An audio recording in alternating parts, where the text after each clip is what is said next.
Good shot, kid. I think you got him.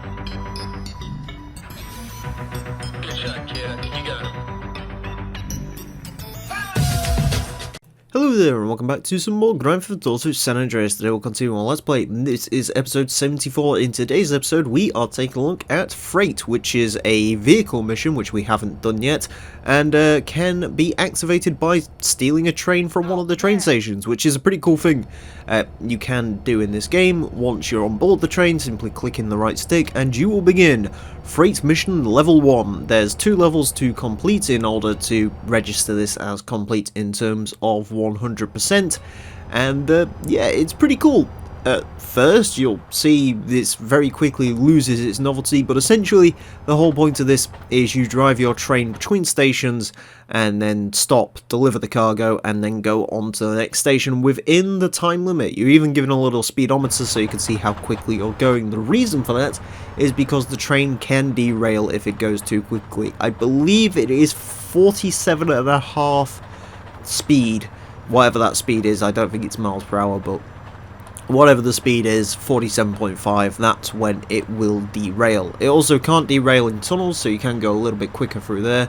So, considering the train derails at 47.5, I would recommend keeping your speed below 47. Sort of between 45 and 46 is the sweet spot, and then just sort of tap the accelerator in order to maintain that speed. But yes, you can go as quickly as you want. Of course, the other issue that comes from this is braking in time to reach the station.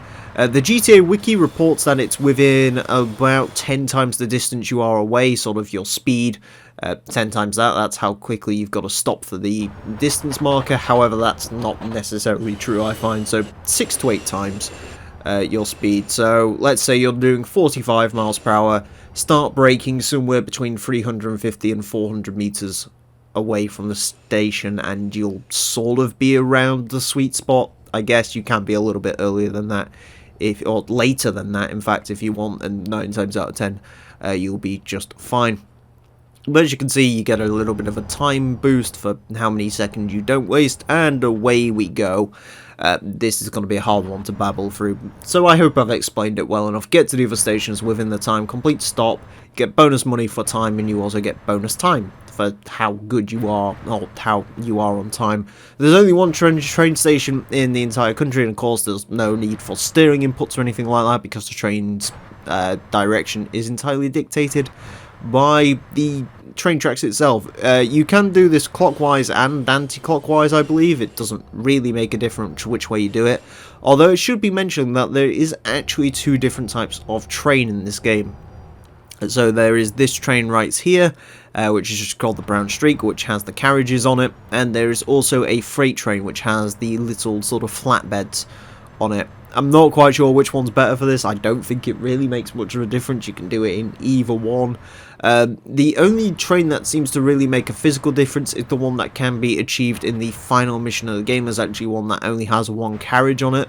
That does mean that it's a lot quicker accelerating and a lot quicker to stop than the train that you can get normally. However, that's at the final mission, and I'm not going to jack that one. So, I mean, if you want to do it that way, you can do it that way, and that's how I would recommend you do it.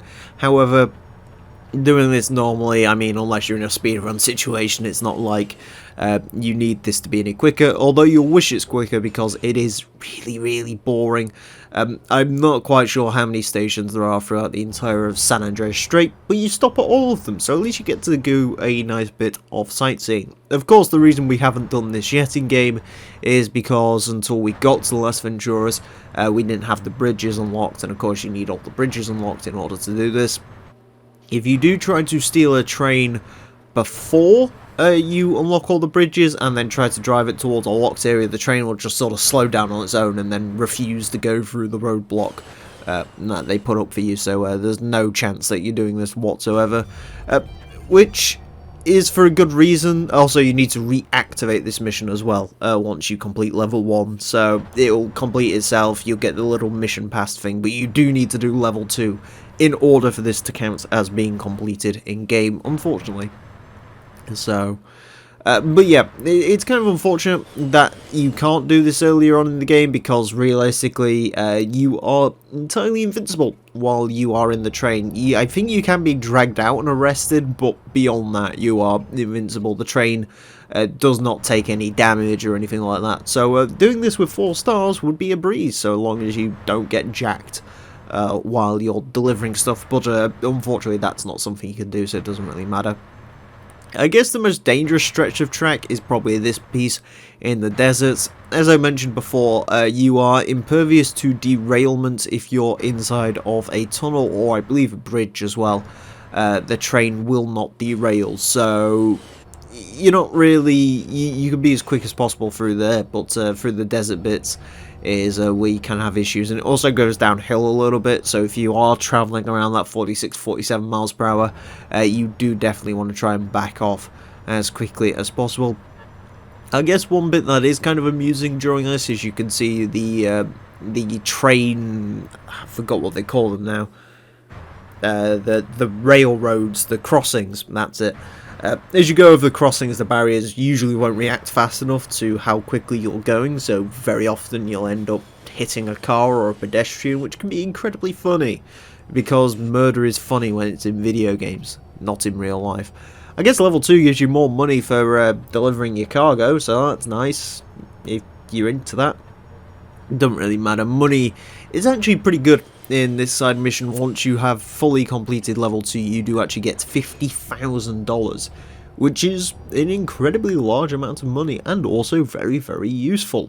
Also, you get free train rides from completing this as well, which doesn't really matter because I don't think the train rides are all that expensive in the game, and we've already rode the train the one time that we're going to ride it during the snail trail, but yeah, it's something you get, so I guess it's like those prostitutes fuck you for free thing. It's not really worth all that much to you, but I guess it is actually more worthwhile than that reward. And as you can see, finally grinding into the station in which we started this, slowly cruising in. I'm about to complete the side mission. Also, you need to be in cinematic camera the entire time because there's no proper cameras on the train, which is incredibly disheartening. But as you can see there, $50,000. Mission passed, that's freight done. It does say you can do it for more money, however, I have not got the patience to do it for more money. So, yeah, that's it. Thank you all very much for watching. Next time we'll be taking a look at the quarry missions, which are thankfully much more fun, so join us for that. Until then, farewell. Down, speeding all around. The naked 47 got the power and it's bound to move any mother that gets in my way. Just another power machine on the freeway. Riding with me, there's my MC homeboy. Knowing the rules ain't part of his program. Finding the right way around this map might be pretty hard cause he's fucked on crack.